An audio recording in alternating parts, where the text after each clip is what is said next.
How's it gaming? I'm Fill in the Blanks, and welcome to Yoshi's Island DS. A long time ago, the Yoshis embarked on an adventure to rescue Baby Luigi from the clutches of Kamek, the villainous Magic Koopa. You say a long time ago, but if this isn't the present, I mean, Mario's still a baby, so it could have been that long ago, but whatever. They battled villains large and small on their quest. Thanks to the Yoshi's bravery, Baby Mario, Baby Luigi, and the entire island were saved from danger. I like the retelling on the top screen of Yoshi's Island 1. It's pretty cute, like the art style for that. Once again, peace reigned on Yoshi's Island, until one day, a sequel was made. Oh no, purple clouds. Oh no, another one. Oh, there we go. Bowser's Castle, which floats for some reason. I like the look of that. It reminds me very much of Mario and Luigi Superstar Saga. Or maybe Partners in Time or something. Very cool. Oh no, baby stealing. That's not cool. Like, I know Bowser's evil, but like, random kidnapping seems really mean for him. I don't know. These are the new playable characters. Just a bunch of babies. Skylar and Brayden. I don't know. Oh, there's Mario and Luigi. Oh, there's Princess Peach, and a random one that's not showing their face, though. Looks like they grew up in a treehouse of some sort. I wonder who it could be. I wonder if they're on the cover of the game. Oh, there's the stork. The toadies are back too. I don't think the toadies appear in like any game that's not Yoshi related. It's either Yoshi's Island or Yoshi's Story that they're in. Oh, there we go. Yoshi's Island DS. Released 11 whole years after the first Yoshi's Island game for the Super Nintendo in 1995. That was heralded as an amazing platformer, one of the best platformers ever created. And Nintendo said, hey, maybe we should make a sequel to that game. And that was 11 years later. So they finally did. I mean, they did do Yoshi's Story, which is like a sequel, but it was very, very different. But this is very much a sequel to Yoshi's Island 2. And I remember when I first played this game, I got this pretty much when it came out, because I had just gotten a DS, I think the Christmas before, and found it was, at least at the beginning, it's way too similar to Yoshi's Island. I mean, you saw the opening with the music, and even this with the Yoshi's Island kind of swirling around, which actually looks great. For the original DS, it's a nice 3D rendering of Yoshi's Island with a really good crayon texture. It looks great. But let's just jump in there. We'll erase my current file. We'll jump in there, and there is a bunch of story, which is unskippable, unfortunately. But, oh, I mean, we gotta know what's happening, I guess, right? The sun shines bright on Yoshi's Island, home to all Yoshis. Good music here, I like this. Yoshi is enjoying the beautiful day with a leisurely stroll.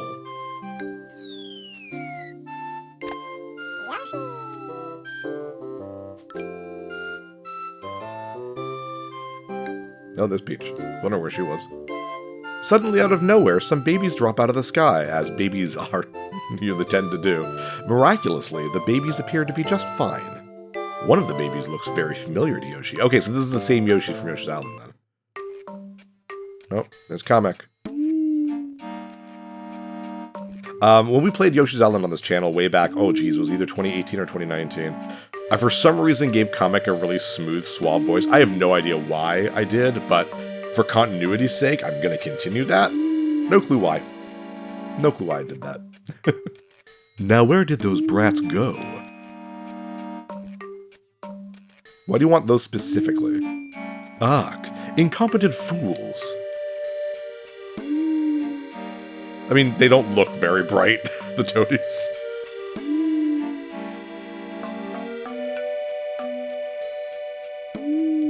Kamek, the evil Magic Koopa, returns to his castle. It's Kamek's castle, with his toadies following.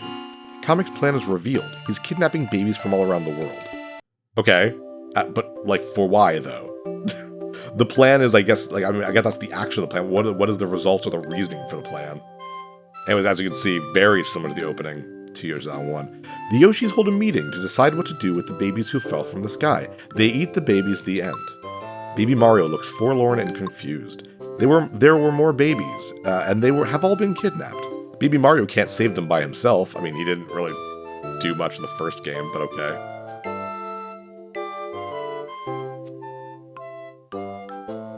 Jump, jump, jump. Yay! Was there an orange Yoshi in the original Yoshi's Island? That looks new to me.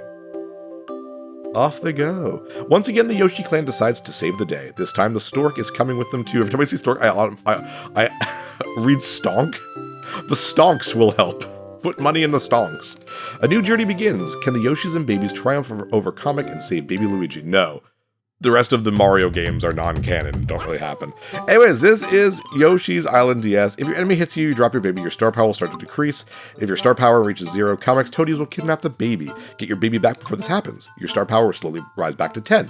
If you gather more than 10 stars, you can relax in some of the hardest areas. Yes, but we don't want to have, just more than 10. We want 30. Every level, except for this level, this is a tutorial level, which is exactly the same as the tutorial level from the original Yoshi's Island. Every level other than this has 20 red coins, 5 flowers, and you need to collect 30 stars. So you need, in other words, you need to get through the level, not without getting hit, you can get hit, but you need to have gotten 30 stars by the end of the game. And so far, again, this is playing pretty close. I know I'm harping on that a lot, but the game does a kind of poor job with first impressions. Here's the first level, which is largely the same as the first level in the original game. So you got the tutorial level and the first actual level, and they're very similar. Now, there are some differences. Obviously, we'll see a few of those. Positioning of certain things. Yes, flowers, we know. 5 flowers in one level. 20 red coins, 30 stars, we get it. But the overall design of this level is very similar to the original. But thankfully, after this level, it does start to branch off and have its own ideas. 20 red coins, we know. And it does do a decent job of that later in the game. I just find it tries so close to be, hey, do you remember Yoshi's Island? Because this is Yoshi's Island again. Here we go. Here's something new. Here's something different. Attention, Baby Mario. Run faster by holding down the Y button. Now move it. That's true. With Mario, you can actually run. And then you got the kind of cool, detached legs that Yoshi had in Yoshi's Island. Yoshi already moves fairly quickly in this game, but Mario is how you can move quicker. And each baby has different abilities. There are 5 babies in total. We know of Peach and Mario. I won't spoil who the other ones are, even though they're on the cover of the game, but it's fun to discover them when you discover them in the game. But yeah, Mario's big thing is he can run, he can use superstars, not that there are many in this game, and he can see weird M blocks. We won't see that, I think, this level. I think we'll see it next level first. But yeah, but other than that kind of underground area, this is again very similar to level 1-1 in the original game. But obviously with the 2-screen thing, levels are very vertically oriented, which can be a little frustrating. One of my big gripes about this game is that, so the resolution for the DS, for each individual screen of the DS, is somewhat smaller, not by a whole lot, by 24 pixels, I think, smaller than the SNES resolution. And Yoshi is about 9 pixels bigger. So you have a smaller screen and a bigger sprite. So, to be honest, you feel, oh, yes, we have the big coins with baby faces on them. Collect them, something neat will happen. Yes, there's a baby coin in each level. You need a specific baby. This one is Mario, it's right down here. But yeah, you have a bigger Yoshi and a smaller screen, so it's easy to feel claustrophobic, even with the 2 screens. And it doesn't help that it's hard to explain. You'll see it in a lot of the later levels where we start doing a lot more up and down. The camera always doesn't always do a good job of making sure I can see what I want. You can move the screen up, I can hold down and press Y or X or whatever, and move Yoshi to the top screen so you can see further down, but for some reason the game doesn't always let you do it. It's a little bit hard to explain, but I find this game has a lot of little things. It's a great looking game. It looks like it plays very well, and for the most part it does. But there's a lot of little paper cuts, little nicks, that just make it less enjoyable than the original game. But that's okay. It's still pretty fun, still well made in a lot of respects. Only Baby Mario can hit those M-stamped blocks. So there we go, that's what I was talking about. So if you see outline blocks, you either need a P-switch of some sort, or you need to change back to Baby Mario. Now, we don't have a way to change into anyone yet. You don't until the first, for the first 4 levels, you must play with Baby Mario. And that sucks in a way because that means there are baby coins that have people other than Baby Mario on them. As far as I can remember, I'm kind of playing my test playthrough while I'm playing this. I'm on World 4 right now, and despite the fact that there are 5 babies, there are only 3 types of baby coins. One for Baby Mario, one for Baby Peach, and one for another character. So you need to have that specific character at that specific moment to get that coin. But there's a couple levels before we get Baby Peach where it's a Peach coin, and I hate that. I've always hated the idea of, like, you gotta come back another time. Now, some games it makes sense. Yes, I know I can throw exit coins. Some games it just makes sense. You know, like a Mega Man X game. You can't get everything your first time through each level. But a game like Mario, I kind of want to be able to get... Imagine if you couldn't get a 1-up in World 1-1 of Mario 1. Oh, here we go. How to switch the screen. Until you went through the second loop or something. I don't know. I think it's a little silly, but whatever. But yeah, the good stuff about this game looks very nice. Despite the fact that a lot of stuff is shared between the Super NES version of the game, backgrounds especially, that sort of thing. It is a very good game. It looks nice on the DS. It's very pretty. Considering this is not made by Nintendo, it's made by Artoon. The things that they look good. This is exactly what I'm talking about. This is a Peach coin right there. So I have to come back when we have Peach. I'm going to do that on my own time. You guys don't have to watch me play through a level over and over again. But yeah, it looks very good. The music is okay. You'll probably notice that it's not as fun as Yoshi's Island. That is subjective, though, obviously. So I don't think there's anything wrong with the music here. There's some really, really cute songs in this game. I think the main theme is actually quite good. I find it just doesn't go... everything tries to be happy all the time. You'll be in, like, a boss castle, and it's happy music. And then you'll start fighting the boss, and then it goes into, like, this adorable acoustic song. And you're just like, but I'm fighting a boss! Anyways, getting keys and these little shacks will get you these little mini games to fly as far as I can with my flutter jump. How far can I fly? Let's see. I'm garbage at these. Now, each baby that you get does change your physics a little bit. You can flutter a little bit better with Peach, for example, but you're also a lot worse at pushing things. And there are characters later on that are really good at pushing the blocks. Mario also, by the way... Ooh, I'm missing quite a lot. Mario also has the ability to bounce eggs off the wall. Peach does not. So, one of the weird things I think is super odd. So you have a dual screen thing going on for all this information on screen. Why do I have to pause the game to see how many coins, lives, and, like, collectibles I have? That should just be somewhere on the screen. I know the original Yoshi's Island did that, but it sort of made sense. I still didn't really like it all that much. I hated I had to do it. Step on the switch and grab them. Yeah, it makes sense. Here, you gotta make sure you know how to run with Baby Mario. But yeah, there's just a lot of wasted space, I find, with it being 2 screens. I don't think it would have hurt anyone if at the top, like, left corner of the top screen, it just had some indication on how much stuff I had. I don't know, something. It's not a big deal, but with a game with a lot of collectibles, I really want to make sure that I have everything before I hit that goal line. Or goal ring, I guess. You can tell, by the way, because the red coins do make a specific sound when you get them all, and your 5th flower will always give you a 1-up. So that is a way to tell without going into your menu, so there's something. And if you obviously every time you get a star, a little thing shows how many stars you get on the side of the screen there. So I have 30 stars, which means I need to beat the level now, hopefully not getting hit. I think we're at the end of the level anyways. No! There we go. There we go. 1-up from that. I know that's the last flower. And we'll listen to the sound, because we're about to get all the red coins. There we go. It goes doodle-doodle-doo instead of just like doodle-doo. So there we go, 30-25. I'm probably going to check before the goal ring of every level, just in case. Just in case. I don't want to forget anything. And I find these levels long.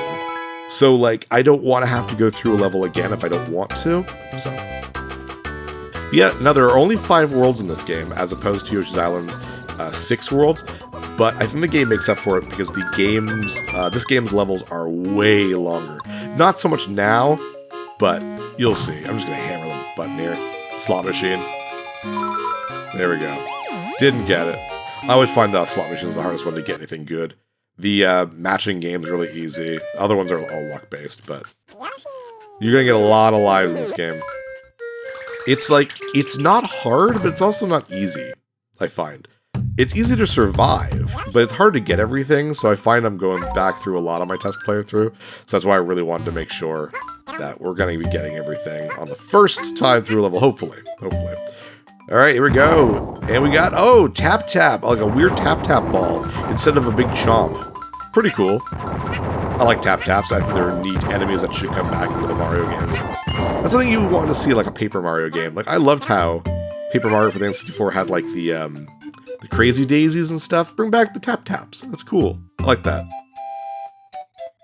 And this is just what? Breaking and... Oh, no, just making more eggs. I know how to make eggs by now. Come on, man. It's the third level after all. I mean, I can't aim worth crap, but... Come here. Oh, come on, Phil. There we go. Whee! Nice. Thank you for the stars. I think a lot of the sprites are actually ripped from the SNES version. I think the stars were. I think the daisies and... I think the Shy Guys might be new. They look a little different. But I think a lot of the enemies are actually sprites ripped from Super Mario World 2 Yoshi's Island. I think. Could be wrong on that. Ooh, that was close. I think this might be the first level we get our first transformation. Transformations were not a huge thing in Yoshi's Island 1, but they were fun. This one doesn't have as many of them, which is a huge shame. I don't think they even have anything new. Couldn't ground pound that. That was weird. I think we're going to see one in this level. I think. Might be talking out of my butt, though. This round thing isn't an enemy. Yes, no, it's Chomp Rock. And I can just kind of push it and kill enemies with it. That rotation effect's pretty cool. I mean, it's the DS. It's stronger than the Super NES, so it makes sense that it can do that. I remember for these SNES, just the amount of Super FX2 effects was just really, really neat. It was very impressive. I missed on that star. That's okay. Oh, here we got some P-Switch stuff. Also just good to have Mario because he can run so fast. But you have to have Mario at this part, so it's not really a big deal. When you do get more babies, you get little baby, like, stork stops. They look like little bus stops, and you can switch out your baby at that point. And the game is good about that. I mean, it'd be nice if you could do it at any point, but it's fine that you can't. Instead, it's just like, if you need, like, Princess Peach's ability, because, like, she can, like, not fly, but she has, like, this crazy hover ability during windy areas. You might need her to beat the level, so they have a stork stop right there, and I'm like, that's good. I'm glad they do that. But it is frustrating when you don't know whose coin is in the level, and you're going through the whole thing with Mario, and then you get to the very end, and it's like, you need Baby Peach. Do you remember where the last stork stop was? It was like 3 screens ago, and you can't go back. Just made that. Ooh, you know what? I'm scared. I don't want to keep going if those are red coins. I don't want to miss them. I don't know exactly which coins are red coins. I do not know this game inside out the way I do Yoshi's Island 1. So there's a lot of trial and error on my part for, like, which coins. I didn't need them at all. That's okay. I tend to go through all the coins anyways, just in case. Ground pound. Yes, I've been doing that already. Press down. The ground pound in the Super Mario Bros. Games, from Mario 64, Odyssey, New Super Mario Bros. Wonder, it originated in Yoshi's Island. It was the first game in, like, the Mario series, if you want to call it that, to have a ground pound ability. Now, I don't think we're going to turn into a helicopter on this level. We got a friggin' kangaroo, though. Oh, boy. There she is. Just hop in the kangaroo's pouch for a nice ride. That's really funny. That is such... And it can fly. It's such a derpy-looking sprite with only, like, 3 poses or animations. Oh, my gosh. So great. It looks like something a kindergartner would draw. I love it. Here we go. I know there's no red coins here. But we did get that flower. I think that was a 1-up. I wasn't paying attention. Might be all the flowers I needed. Bye-bye, kangaroo. It's so derpy looking. I love it. Probably the best new addition to this game was that friggin' thing. Make sure to ground pound the posts. Always. There we go. Always. You never know, man. You never know if there's a red coin in there. And this game, you can't... So in Yoshi's Island for the Super NES, there's a red tint on... Oh, nice. That's all the red coins. And that's the last flower. There we go. There's a red tint on the yellow coins if they're red coins. There we go. I can't get the... This is a strong wind. You don't have Peach, so why are you telling me that? There's the coin up there. But you could tell which coins were red coins in the original game. You can't in this game. So that's kind of a shame. But that's okay. Alright, I think we'll call it today. We're like right past 20 minutes here. Oh, never mind. We'll do a bonus round and get some lives first, I guess. But yeah, guys, we're playing Yoshi's Island DS, which for a lot of people out there might have been their first Yoshi's Island game. Came out like 11 years after the original game, which is crazy to me. Just crazy. Roulette! Oh, this is fun because I can actually bet, but I don't have a lot yet. So how many do I have? 20. I don't want to bet too many. Yeah, 5's good. So I get a ×0, they're all gone. Well, I got a plus, so I can't lose any. Well, +1. Whoopee for me. 6 up. Yay. And you can bet a lot. A lot. Because you can go over the 99 limit in this game, which is nuts. Anyways, we're playing Yoshi's Island DS. Hope you guys have fun. With that, I'm Fill in the Blanks. See you next level. Hey, thanks for watching. If you liked this episode, click that subscribe button and hit the bell icon to know when the next episode is up. If you want to support my channel, share some videos with some friends and consider supporting me on Patreon.